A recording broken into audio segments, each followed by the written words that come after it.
মায়া, বলছিলাম অনেক তো হলো, এবার দরজাটা খুলে দাও, ওদেরকে যেতে দাও। অসম্ভব, কোনো যাওয়া যাই হবে না। তুমি কি বলছো না আমাকে? হ্যাঁ, এখানে যদি চান্স না পায় তাহলে ওরা হোটেলে যাবে, ওরা এটাই করবে। আরে ওইটা তো আমি কথার কথা বলেছিলাম। ওইটা কথার কথা না, ওইটাই বাস্তব। আমি জানি তো এটাই হবে। তাহলে এখন তুমি কি বলছো, মানে কি চাচ্ছটা কি, তুমি তোমার চাওয়াটা কি? আমার চাওয়াটা হচ্ছে তুমি পুলিশে খবর দিবে, হয় পুলিশ এসে নিয়ে যাবে। আর পুলিশে যদি খবর না দাও, ওদের গার্জিয়ানকে খবর দাও, যার যার ছেলে মেয়ে এসে নিয়ে যাবে। তারপরে যদি আমার শান্তি। ওকে ফাইন, তো এই কথাটা ওদেরকে জানিয়ে দাও, ওদের গার্ডিয়ান আসুক, তারপরে আমরা কি করব সেই সিদ্ধান্ত নেব।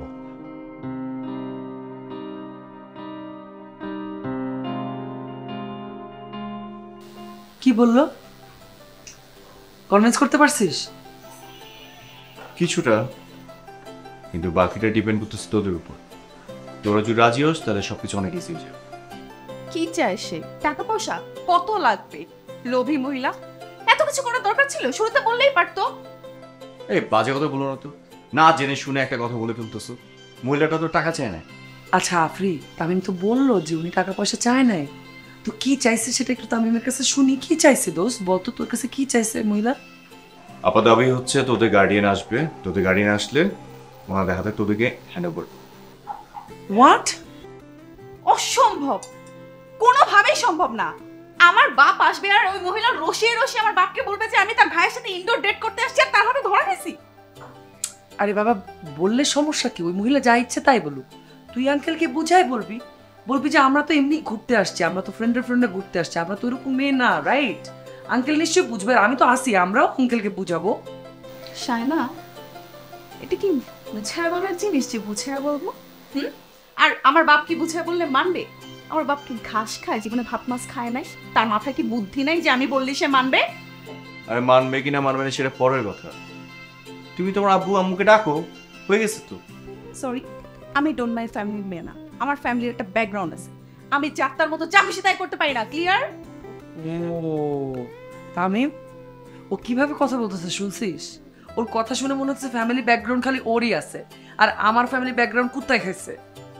তা না হইলে তুই এখানে নাচতে নাচতে কেন আসলি বল? ফ্যামিলি ব্যাকগ্রাউন্ড তো কুত্তাই খাইছে তোর মনে হইতেছে। যা যা করতেছিস তুই। তামিম, ও কিন্তু আমার ফ্যামিলি নিয়ে কথা বলতেছে, দিস ইজ সিরিয়াস। আমি কি বলবো? আমি কিচ্ছুই বলবো, আমি জাস্ট চুপচাপ দেখতে থাকি। এমনিতে একটা সমস্যার মধ্যে পড়ে আছি, সেটা সমাধান না করে তোরা নিজেরা কামড়াকামড়ি শুরু করছিস। এক্সকিউজ মি, তুমি আমাকে এই কথা বলতে পারো না। আমি এখানে নিজের ইচ্ছা নাচতে নাচতে আসি না। হ্যাঁ, তোমরা দুজন আমাকে জোর করে এখানে নিয়ে আসছো, সো আমি কেন সাফার করব? ওয়াই? এখানে সাফার করার ইস্যু আসতেছে কেন? সাফার কি তুমি একা করতেছো? আমরা সবাই মিলে করতেছি। বাই দ্য ওয়ে, তোমার বোঝা উচিত শায়না ঢাকা শহর একা থাকে, ও চাইলে ওর বাবা মাকে এখানে নিয়ে আসতে পারবে না, সেটা তুমি বুঝতেছো না। আমি কাকে বিশ্বাস করব? কাকে বিশ্বাস করব? এটা তো আমাকে পেয়ে বসছে। তুই আমার সাথে এমন করতেছিস কেন? এই তামিম, তামিম, ও কানতেছে, তুমি বসে আছো কেন? যাও ওকে আদর করো। তো আমি কি করবো? আদর করবা? ও কান্না থামাও। আমি ওকে আদর করবো না? কান আদর করি না? ও ও থামা। কেন বকা দিছিস আমাকে? থামো। ভদ্রলোক, এত যদি ভদ্রলোক হবে তাহলে তো বাপ মাকে খবর দিতে দিত, দিচ্ছে না কেন? মায়া, আমার মনে হয় তুমি এই সামান্য বিষয়টাকে না নাড়াঘাটা করে আরো অনেক বড় করে ফেলছো। বড় করছে মানে? হ্যাঁ, আমার বাসায় ঘটনাটা ঘটেছে, আমি বড় করবো না তুমি করবে? আমার মনে হয় কি জানো, ওরা যেটা বলছে সেটা ঠিক আছে, তোমারও কোথাও ভুল হচ্ছে। তুমি কি, হ্যাঁ, ওদের কাছ থেকে নিশ্চয়ই কোনো গ্রিন সিগন্যাল পেয়েছো, তাই না? তাই ওদের পক্ষ হয়ে আমার বিপক্ষে কথা বলতেছো না? তাহলে তুমি অন্যায়ের বিরুদ্ধে এরকম উঁচু গলায় কথা কেমনে বলো? এই, আমি কি সেই রকম মানুষ? এতদিন আমাকে এই চিনলে তুমি? মানে তোমার যা আছে মুখে আসছে তুমি তাই বলে যাচ্ছ। তাই তো বলবো। হ্যাঁ, সম্মান তো আমার যাচ্ছে, আমার বেডরুমে ঢুকেছে, আমি বলবো না কে বলবে? তুমি কোনো কথা বলবো না, তুমি কোনো সাপোর্ট দিতে পারবে না কারো। আচ্ছা ঠিক আছে, আমি কারোর সাপোর্ট নিব না। তুমি এক কাজ করো, তুমি এই বিষয়টা ওদেরকে বুঝিয়ে বলো।